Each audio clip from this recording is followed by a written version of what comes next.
In the early hours of July 3rd, 1969, a brilliant and troubled young man slipped beneath the surface of his country estate swimming pool and into rock and roll legend. Brian Jones, golden-haired, angelic-looking founder of the Rolling Stones, was dead at 27. 2 days later, in London's Hyde Park, Mick Jagger read a Percy Bysshe Shelley poem to 250,000 fans, while hundreds of white butterflies fluttered into the summer air. It was a free concert turned eulogy for the band's deposed leader, and as those butterflies took flight, a new guitarist stood in Jones's place on stage. The 60s had lost one of its brightest, most erratic stars, and the Stones, the very band Jones had formed, had already moved on.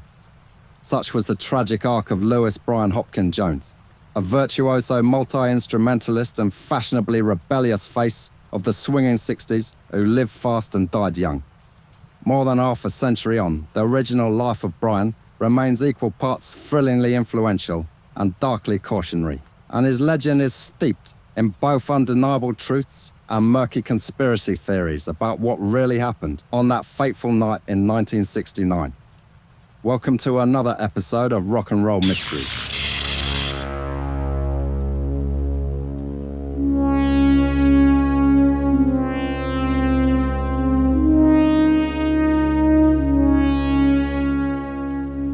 Brian Jones's rebellion began long before any kind of rock stardom came calling. Born on February 28, 1942, in the spa town of Cheltenham, England, Brian was raised in a prim middle-class household. His father, Lewis Jones, was an aeronautical engineer and piano teacher. His mother, Louisa, played organ at the local Baptist church. By all accounts, they were upright, strict parents bound by a peculiarly British post-war propriety. There was music in the home, but only of the respectable sort. Young Brian, however, quickly developed a taste for something edgier. As a teenager, he fell in love with jazz and American rhythm and blues records, sounds that bewitched and horrified his parents in equal measure. His father badgered Brian to get a proper job. Bill Wyman recalled of the elder Jones's attitude, which regarded blues music as a frivolous or disreputable pursuit. His mother, according to one of Brian's early girlfriends, was very rigid. There was no fun, no laughter. I'm sure she loved him, but I think that she didn't know how. If warmth and understanding were lacking at home, it's little wonder Brian sought refuge and identity in music. That emotionally arid upbringing shaped Brian in several key ways. He became by turns craving of approval and very defiant. As a boy, he was smart and musically gifted. He learned piano and clarinet as well as guitar. But he couldn't stand authority. Classmates remember a restless, charismatic kid. Teachers remember a brazen rule breaker. By his mid-teens, Brian's rebellion took a very concrete form. Sexual escapades that scandalized leafy Cheltenham. He fathered his first child at age 16 to a 14-year-old school friend. The baby was given up for adoption under pressure, and curiously enough, the identity and sex of the child remains completely unknown, which means someone out there may not know that their real dad was Brian Jones. Or if they do know, they've kept quiet about it all these years. If this ought to have been a lesson to Brian in being sexually prudent, it certainly didn't sink in. By 17, he'd impregnated 2 more young women. First was his girlfriend, a schoolgirl named Valerie Corbett. Allegedly, Brian tried to convince her to have an abortion, but she went through with the pregnancy, and the baby, born in May 1960, was put up for adoption. Meanwhile, Brian had been watching a band in the Wooden Bridge Hotel in Guildford, where he met a young married woman named Angeline. The two spent the night together on that November night in 1959, and she also fell pregnant. The baby, Belinda, was raised by Angeline and her husband, and Brian never knew of her existence. Even if this third pregnancy was unknown to Brian or anyone else, his outraged parents finally had enough. They banished Brian from the family home in disgrace, and he was branded as a source of familial shame. In their part of town, no one was keeping up with the Joneses, at least not their amorous shagger of an eldest son, to use the vernacular of the time. In essence, the straight-laced Mr. and Mrs. Jones cast their prodigal son to the winds while he was still just a boy, albeit one with 3 kids by 3 different mothers. Thus untethered, Brian drifted and became something of a bohemian tramp, but always tramping toward music. He bounced between friends' couches and the beds of young women who fell for his brooding blonde charm. After he was thrown out at 17, he would somehow find families that would look after him, observed filmmaker Nick Broomfield, who explored Jones's youth in a recent documentary. He would charm his girlfriend's parents and move into their family nest like a cuckoo. Inevitably, those situations ended badly, and with more pregnancies. We only have confirmation that Brian had 6 children during his short life, but it's not exactly a wild claim, as some have suggested, that there could have been more. Such was his remarkable attractiveness to young women, combined with a total incapacity to restrain himself, so to speak. Yet Jones's irresistible charm also helped him build a network in Britain's nascent R&B scene. By 1959, barely out of school, he was gigging on slide guitar around Cheltenham's pubs, calling himself Elmo Lewis, in homage to bluesman Elmore James. He was drawn to the authenticity and danger of the blues lifestyle, and he donned its trappings eagerly. In 1961, Jones attempted a brief stab at respectability by applying to art college, but an anonymous acquaintance ratted him out as a, quote, irresponsible drifter, and the offer was withdrawn. The following year found him busking in the bohemian clubs of London's Soho, hungry to prove himself among the city's blues aficionados. London in the early 60s was a magnet for music kids like Brian, jazz nerds, blues purists, rock and roll lovers, all converging to worship black American music as it was shipped into England's capital like any other fascinating and exotic commodity. One haunt was Ealing Club, where Brian fell in with Alexis Corner's band Blues Incorporated and began jamming with visiting luminaries. Another was a dingy cellar called the Marquee Club, where he talked his way into a slot and began assembling a group of his own. At 20, with little more than a rebellious reputation and a burning love of the blues, Brian Jones was about to create something that would change music forever. In the smoky London club scene of 1962, Brian Jones was a man with a mission. He placed an advert in Jazz News, seeking bandmates who shared his devotion to Chuck Berry and Muddy Waters. A piano player, Ian Stu Stewart, answered first. Soon 2 acquaintances from Kent showed up, a dart-thin guitarist named Keith Richards and an ambitious and charismatic singer, Mick Jagger. Legend has it that during a phone call to secure a club booking, the promoter asked Brian what his band was called. Glancing around, Jones spied a Muddy Waters LP on the floor, and one of its tracks caught his eye, Rolling Stone. So he blurted out, "We're the Rolling Stones." In that off-the-cuff moment, Brian Jones inadvertently christened one of the most famous rock bands in history. In the Rolling Stones' infancy, Brian was the unquestioned leader. He handpicked the lineup, even hiring a bassist, Bill Wyman, partly because Wyman owned a better amplifier than anyone else. He chose the set lists, which leaned heavily on the raw blues and R&B numbers he adored. He hustled for gigs, managed the band's image, and at first even paid himself a higher cut, an extra £5, as the group's self-appointed manager, a fact that quietly irked Jagger and Richards. On stage, the blonde-haired Jones often commanded as much attention as the lead singer. Brian was the band's monster head in the early days, recalled Alexis Corner, describing Jones's feral energy in performance. He used to jump forward with a tambourine and smash it in your face and sneer at you at the same time. Visually and musically, Brian gave the Stones an aggressive, almost menacing edge that set them apart from their clean-cut rivals, the Beatles. Those first few years were a whirlwind.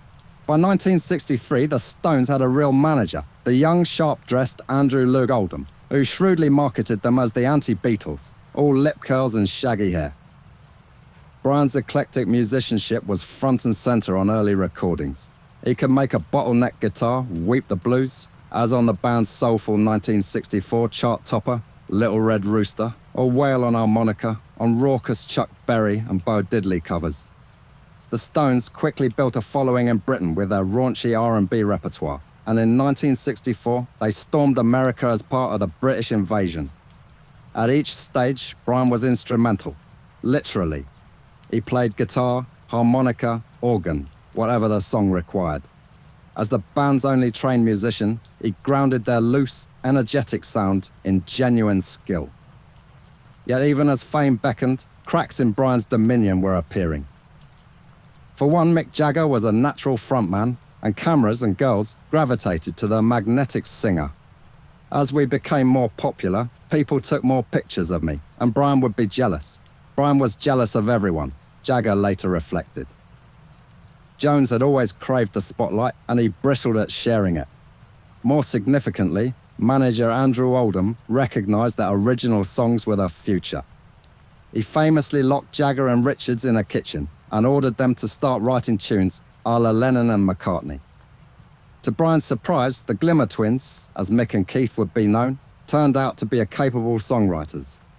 With the 1965 global hit I Can't Get No Satisfaction, Jagger-Richards proved they could pen generation-defining rock songs, and the band's power dynamic began to shift dramatically.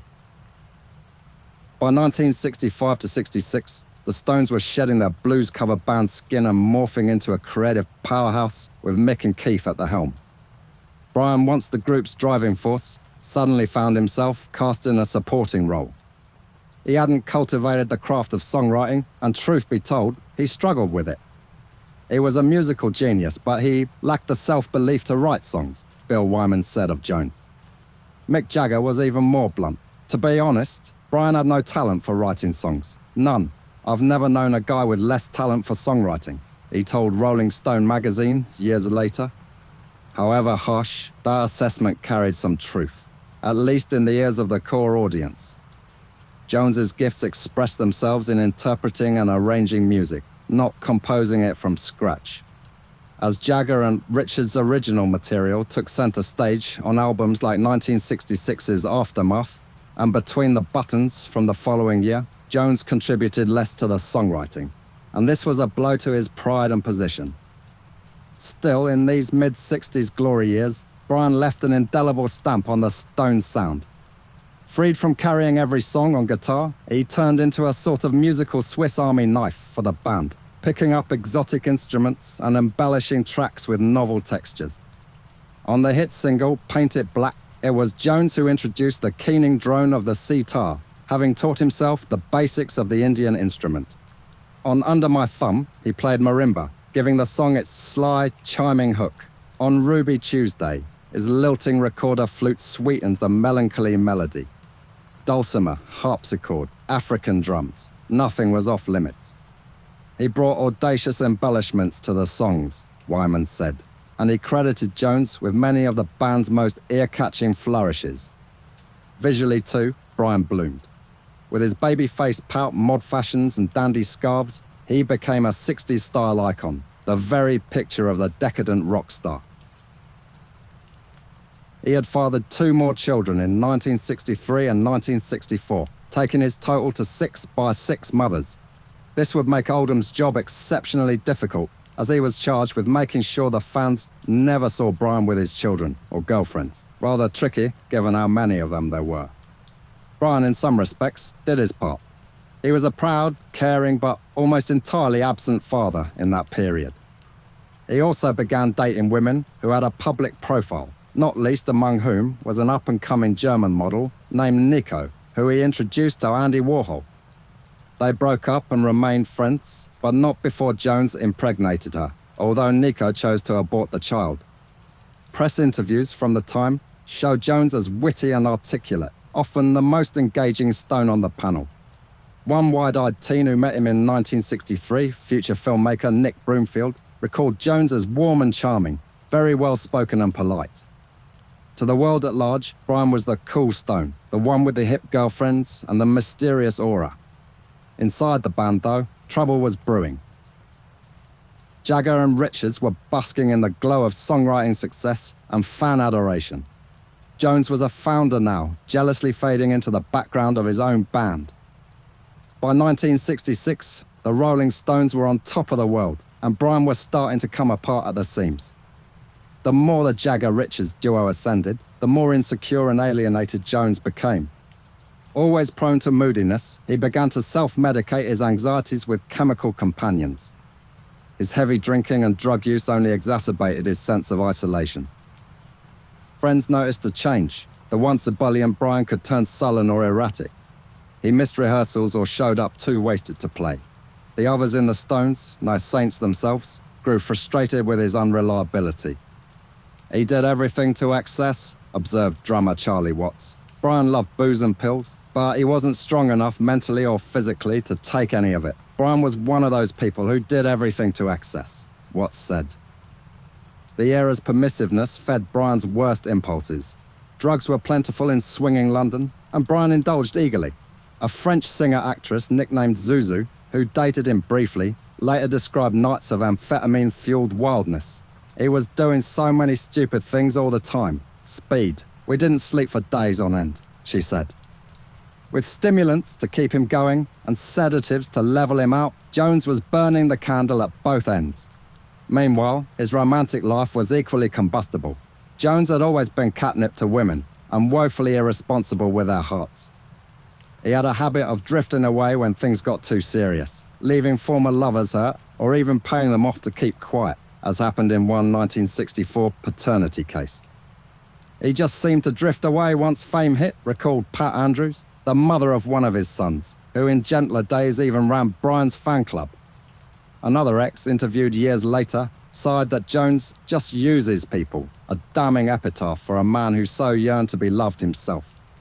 But in 1966, Brian Jones fell truly, madly in love, and it both saved and destroyed him. Her name was Anita Pallenberg, a German-Italian model and actress with a glamorously wild streak to match Brian's. They met backstage at a Stones concert, and sparks flew instantly.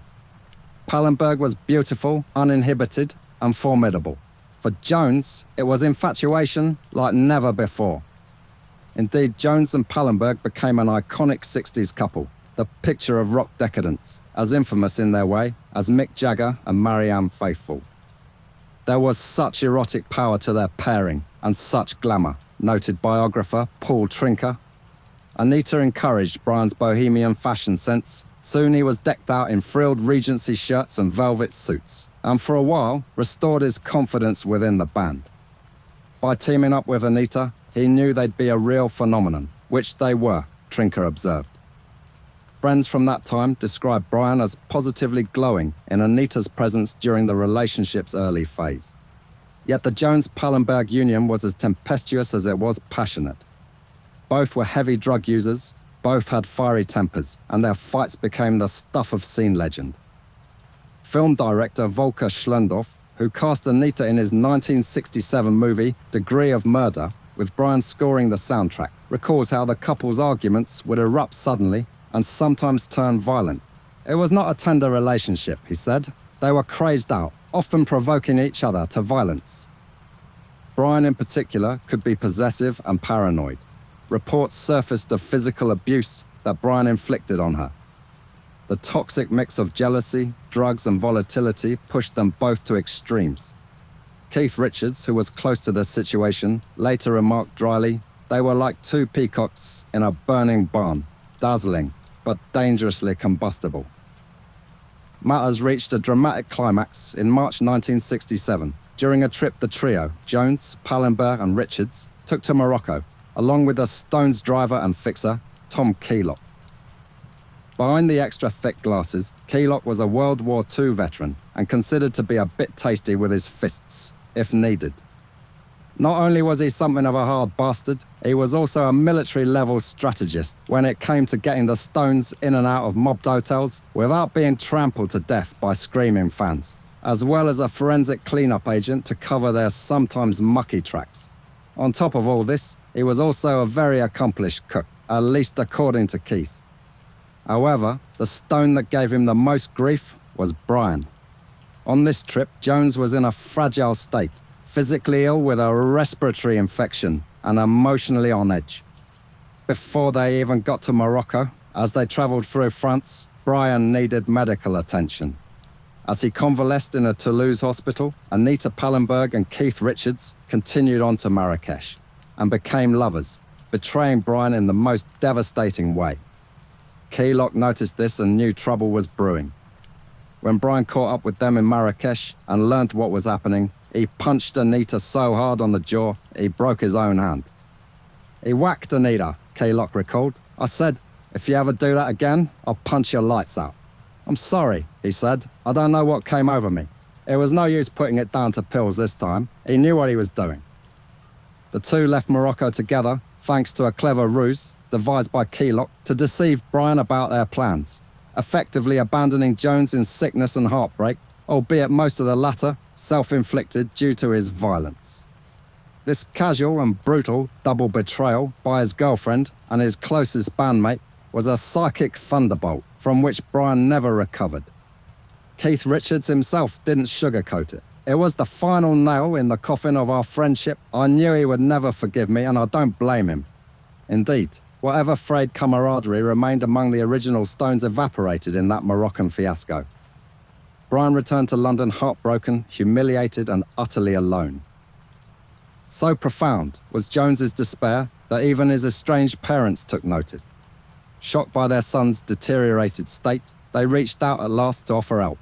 In one poignant scene captured on tape, Brian's father, Lewis, confided that losing Anita was the turning point in Brian's life. He was never the same again. He became a quiet, morose, and inward-looking man. Friends observed that Brian seemed like a broken spirit, very unhappy with life, very frustrated, a paranoid personality, as Jagger later described him. The summer of love may have been blooming for others, but for Brian Jones, 1967 was a personal winter. By 1968, Brian Jones cut a very different figure from the cocky bluesman who had once lorded over the Rolling Stones. His appearance deteriorated alarmingly. The mod haircut grew unkempt, his once slim frame bloated by alcohol and barbiturates. In fly-on-the-wall footage from that period, it's hard to recognise the radiant youth of a few years prior. Bandmates and friends saw a man adrift, often incommunicado behind a fog of drugs. He was just gone, and not in any condition to do anything. "We had to baby him," Mick Jagger said of Jones's state during this time. Recording sessions for the Stones' 1968 album, Beggar's Banquet, found Brian either absent or useless when present. Keith Richards ended up playing the lion's share of guitars, with Brian contributing only intermittent touches. A slide guitar here, a percussion overdub there. One shining moment came when Brian delivered a haunting slide guitar performance on No Expectations, a mournful track whose very title seemed to reflect the band's diminishing hopes for him. In truth, the musical contributions of Brian Jones had dwindled to almost nothing by 1968. To make matters worse, the previous year had seen the release of the Stones' sixth album, Their Satanic Majesty's Request, which was probably the most Brian album they ever put out. He was at liberty to experiment with the new psychedelic sounds that were fashionable that year. But the album was panned at the time as a rip-off of Sgt. Pepper's Lonely Hearts Club Band, with even the LP art being remarkably similar to the Beatles' much-beloved album. While it was a failure, and certainly seemed like an awkward attempt to jump on the Beatles bandwagon at the time, the record is a hidden gem, especially if, like me, you're a bit of a Brian fan. Tracks like 2,000 Light Years From Home and She's a Rainbow are underappreciated Stones classics, drenched in Brian's musical mysteriousness. However, among the harshest critics of the record were Mick, who said, "There's 2 good songs on it, the rest of them are nonsense," and Keith, who summarised it more succinctly by saying, "The album was a load of crap." In other words, there was no way that the powerhouse of Jagger and Richards were going to allow Brian to indulge himself ever again, and this was another hurtful episode for Jones. To those around him, Jones oscillated between apathetic and erratic. Sometimes he'd disappear for days without word, other times he'd surface enthusiastic about a new project. One week it was a plan to record in Brazil, another week an idea to start an R&B supergroup, only to lose interest.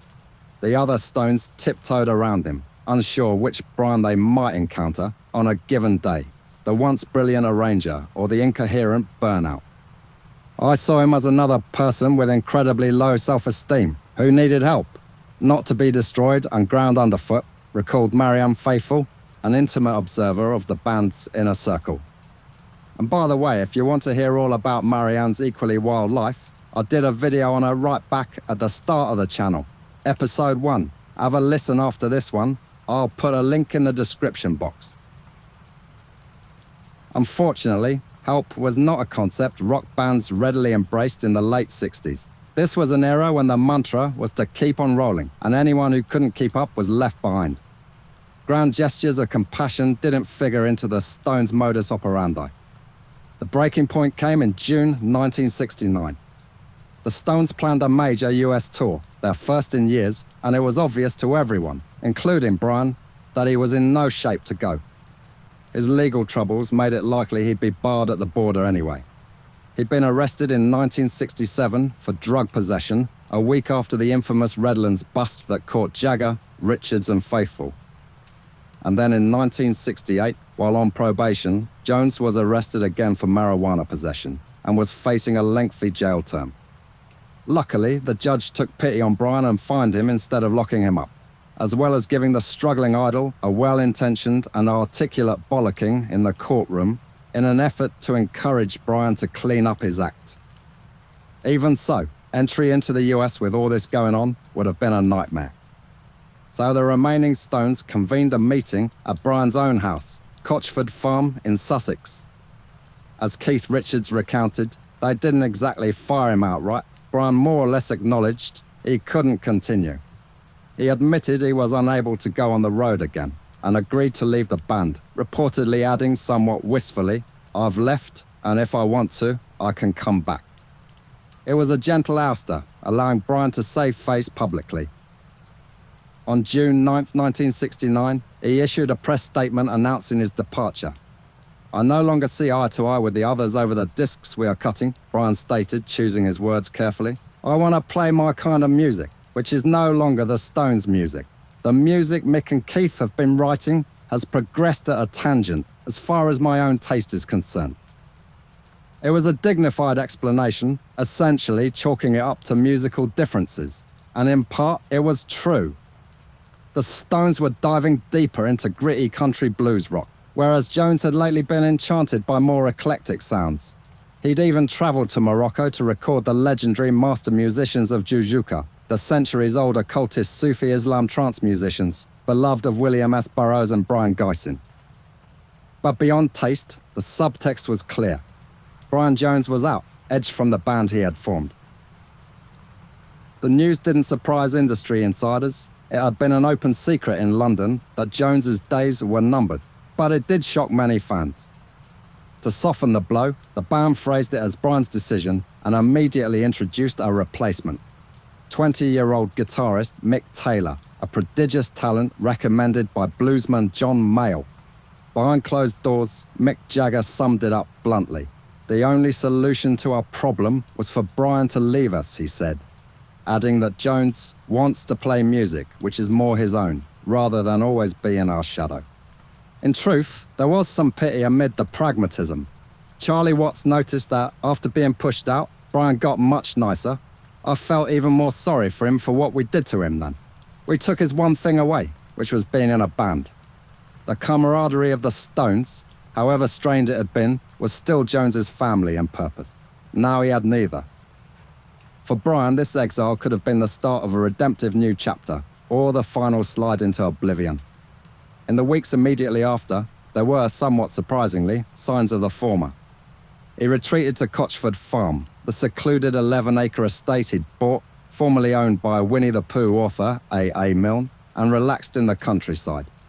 Friends later said he seemed relieved, even upbeat about the future.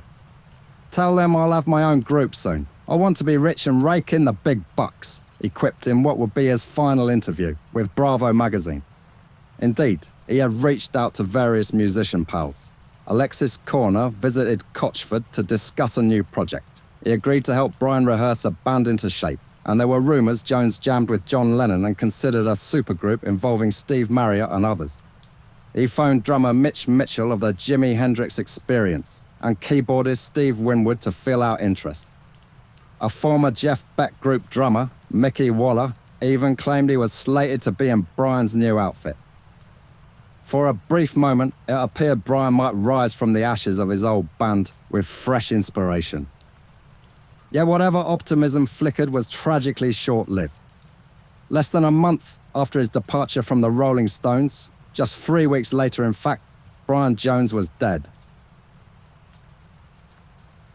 Near midnight on July 2nd, 1969, Brian Jones's life came to a strange and premature end. The scene was Cochford Farm. Present that night were a small handful of people. His Swedish girlfriend Anna Wallin, a handyman named Frank Thorogood, who had been doing construction work on the property, and reportedly a friend of the Stones' entourage, Janet Lawson, the girlfriend of the band's tour manager. What exactly transpired in the house and around the swimming pool that night remains the subject of endless conjecture. What is certain is that around midnight, Brian was discovered motionless at the bottom of the pool. By the time help arrived, it was too late. The golden boy of the British blues had drowned just shy of his 28th birthday.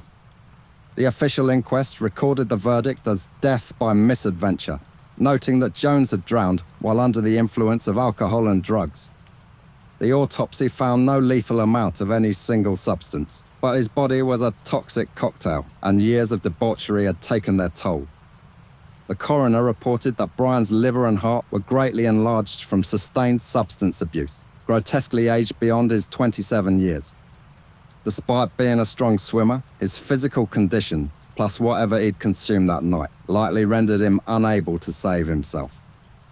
The tragic irony of Brian Jones's death is that it so neatly fit the rock and roll cliché, excess leading to an accidental drowning, a founding member of music's infamous 27 Club, which would soon claim contemporaries like Jimi Hendrix, Janis Joplin, and Jim Morrison. It seems straightforward, if horribly sad. But from the moment the news broke, questions and whispers have shadowed the official story. Friends, fans, and conspiracy theorists alike struggled to believe that Jones's death was just a self-inflicted mishap.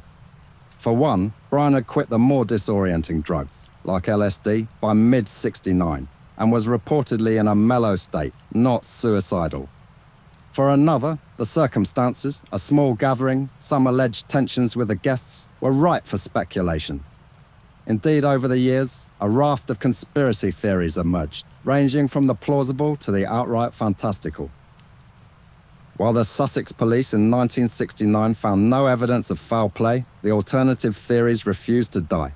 They form a kind of cottage industry in rock folklore, ensuring that the question, what really happened to Brian Jones, is still debated 5 decades on.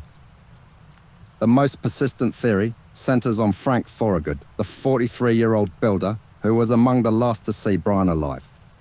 Thorogood had been living at Cochford, overseeing renovations, and some accounts say he'd grown too cosy, partying at the rockstar's pad, acting like he owned the place. According to this theory, on the night in question, an argument broke out between Jones and Thorogood, possibly over money. Brian allegedly owed him for construction work. The two ended up horseplaying or fighting in the pool. Things got out of hand, and Thorogood held Jones's head underwater a bit too long. Panicked, he and the others then staged it as an accidental drowning. Proponents of this scenario point out that Janet Lawson, the house guest, later remembered seeing Brian and Thorogood in the pool together and then noticed Thorogood come inside the house, shaking badly shortly before Brian's lifeless body was found. Lawson also claimed that in her original police statement, she was pressured not to mention any scuffle. "The police were trying to put words into my mouth," she said years later. Notably, the autopsy reportedly found no bruises or signs of struggle on Jones's body, a fact the murder theorists dismiss as incompetence or even cover-up. This Thorogood theory gained huge traction in the 1990s and early 2000s with 2 books, Paint It Black, The Murder of Brian Jones, and Who Killed Christopher Robin, which both sensationally claimed Frank Thorogood confessed on his deathbed to killing Jones. According to the author of the latter title, Terry Rawlings, Thorogood, dying of cancer in 1993, told Stones chauffeur Tom Keylock, "It was me that did Brian. I just finally snapped." Keylock later confirmed hearing a confession along those lines. If true, that's a chilling admission. However, skeptics note it's essentially hearsay. Thorogood was dead, and Keylock certainly had reasons to deflect any possible blame from himself. The police at the time never charged Thorogood. He was just one of the witnesses to the accident. Then there's Tom Keylock himself, an intriguing figure in this mystery. He arrived at Cochford shortly after Brian's death and by some accounts acted suspiciously. allegedly removing items from the house, secretly arranging for Anna Wallin to escape to Sweden just days after the death, and giving various inconsistent statements. And it was Keelock who had hired Thorogood in the first place. Decades later, former Stones tour manager Sam Cutler pointed the finger not at Thorogood but at Keelock. Cutler revealed that the Stones' business manager at the time, the late Alan Klein, had been so unconvinced by the official investigation that he commissioned a private inquiry. Its secret report apparently named Keelock as the prime and only suspect. Klein, known to be particularly ruthless himself, was convinced Brian had been murdered, according to Cutler. Keelock was never even formally interviewed by police in 1969, a curious oversight if true. He died in 2009, maintaining that he had nothing to do with Brian's death other than trying to help in the aftermath. Some theorists, however, weave Keelock into a broader conspiracy. Was he covering for Thorogood? Could he have orchestrated an attack himself? One outlandish version even suggests Keelock might have been asked by someone else to silence Brian. That leads to the most sensational and least substantiated theories, ones implicating the Rolling Stones camp itself. In these feverish scenarios, Brian was seen as a problem to be eliminated. One rumour had Keith Richards threatening Brian with a knife earlier that day and enlisting Keelock to finish the job, highly unlikely as Keith wasn't even around. Another imaginative claim was that Brian had a secret stash of recordings so brilliant that the Stones feared being upstaged, so they took him out. A theory with no evidence. In reality, Brian's attempted recording sessions post-Stones were largely unproductive. Some conspiracy buffs went even further off the deep end, positing a satanic ritual murder, pointing to silly clues like how Brian's image is shattered on the cover of the compilation Through the Past Darkly, released shortly after his death. And as if that's not wild enough, one tabloid-grade theory suggested Brian was killed because he was having an affair with Princess Margaret. She should have been so lucky. Anyway, needless to say, these more lurid ideas belong firmly in the realm of fantasy or paranoia. When faced with such an array of theories, from plausible manslaughter to the occult and absurd, it's easy to lose the plot. The fact remains, the original investigation in 1969 found no evidence of foul play, and subsequent official reviews, including one by Sussex Police in 2009, concluded there was no new evidence to overturn the verdict. The case has never been reopened, and Brian Jones's death is still, legally, an accident. Filmmaker Nick Broomfield, in his 2023 documentary The Stones and Brian Jones, chose to avoid the murder conspiracies altogether, feeling they distract from Jones's life story. Even Brian's one-time flame, Anita Pallenberg, dismissed the theories, saying simply, Brian did it to himself. And yet, the cloud of mystery persists in pop culture. Personally, I think avoiding the theories misses something important about Brian. It's not about whether they are true or not, but about the kind of figure he was, like something from a storybook, albeit perhaps not one as wholesome as Christopher Robin, but nonetheless a magical fantasy figure who people could not accept would just die in a mundane way. When Brian's own daughter, Barbara Marion, emerged in 2019 to say, I think he was murdered, and called for re-investigation, it added fuel to the fire and also showed that even his children, no doubt every one of them growing up with a serious loss in their lives, wanted to believe something more about Brian Jones. Conspiracy also offers a morbid comfort, the idea that Jones was a victim of malevolence, not just his own excess and fate. The truth may simply be that Brian Jones's end was as messy and tragic as the latter part of his life. A beautiful young man grew bloated on drugs and alcohol, his mental health in tatters, crying for help in an era ill-equipped to give it. One summer night, perhaps foolishly mixing swimming and sedatives, he slipped under the water and the world lost a unique musical voice.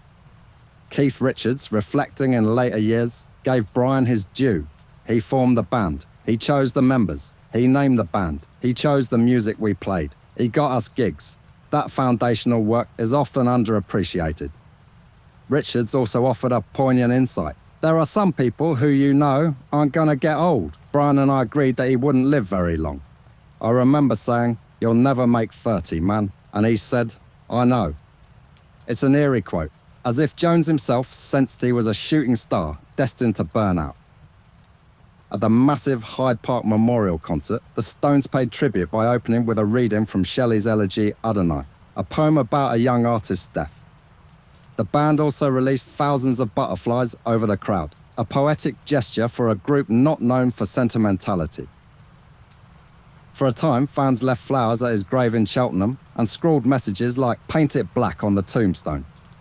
Even his coffin was the subject of strange speculation, as it was an expensive, ornate metal casket that no one knows who paid for, although many claim it was anonymously sent by Bob Dylan. Either way, the nature of the coffin enraged Lewis Jones, who felt it was a waste of money and not appropriate for his son's burial. Interestingly, Tom Keylock surfaced to take the credit. "I ordered an elaborate bronze coffin," he recalled. "Brian was a star. He lived like a star, and he died a star. I got that organised how I thought fitting for Brian, not Lewis Jones." Meanwhile, Nick Broomfield's documentary in 2023 sought to peel back the myth to reveal Brian the person, the vulnerable boy who never outlived his childhood wounds. Broomfield ends the film with a touching scene of Brian's parents, bereft at their son's funeral, and a voice reading from a letter Brian's father wrote but never sent. In that letter, discovered 40 years later in an attic, the stern Lewis Jones pours out a surprising amount of love and remorse to his lost son. "My dear Brian, we have had unhappy times, and I have been a very poor and intolerant father in so many ways. You grew up in such a different way than I expected you to. I was quite out of my depth. I don't suppose you will ever forgive me, but all I ask is for just a little of that affection you once had for me." It's a heartbreaking note of apology and yearning, signed simply, "Love, Dad." Whether Brian ever read those words is unknown. He likely did not. But hearing them now, so many years later, one can't help but feel the sting of what was lost beyond just music. The human tragedy of a family fractured and a life cut short. Brian once said in an interview, in a rare moment of introspection, "It's not worth doing something unless you were doing something that someone, some way along the line, might have thought was impossible." He applied that ethos to his life and art, sometimes with sublime results, sometimes with self-destructive ones. And in the end, the impossible happened. The band carried on without its founder, and the founder became a legend without living to see it. He was many things: son, father, lover, friend, enemy, abuser, visionary, victim, the doomed dandy with a teardrop on his cheek. And he remains, torn and frayed, undeniably an original Rolling Stone. No one could hang a single name on Brian Jones, but the world will never forget his. Thanks for tuning in. My name's Chester. If you enjoyed this one, a like and a subscribe would be much appreciated. Stick around, because I've got another wild tale lined up for next week. Hit the bell if you want to know when that video is up, or have a look at the perks in the members area here on YouTube. See you next time.